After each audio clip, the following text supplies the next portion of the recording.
অনেক দিন থেকে ইচ্ছা ছিল বাড়িতে বানিয়ে মিক্সড ফ্রাইড রাইস খাবো, তো আজকে সেটাই পূরণ করে নিলাম ইচ্ছাটা। তো দেখো পরপর আমি স্টেপ বাই স্টেপ ওদিকে আদা রসুন কুচিয়ে, এদিকে ম্যারিনেট করে পেঁয়াজ কুচিয়ে রেখে দিয়েছি।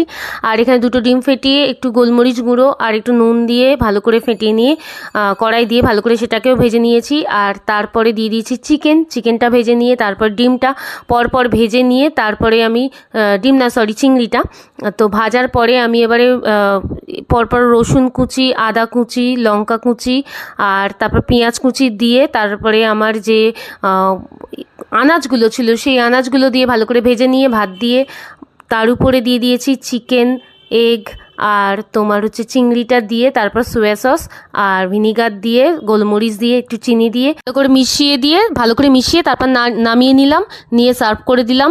আর প্রথমে ওর প্লেটটাকে আগে সাজিয়ে দিলাম। আর চিকেন কষাটাও করেছিলাম, সেটা আর ভিডিও করিনি। আর খেতে খুব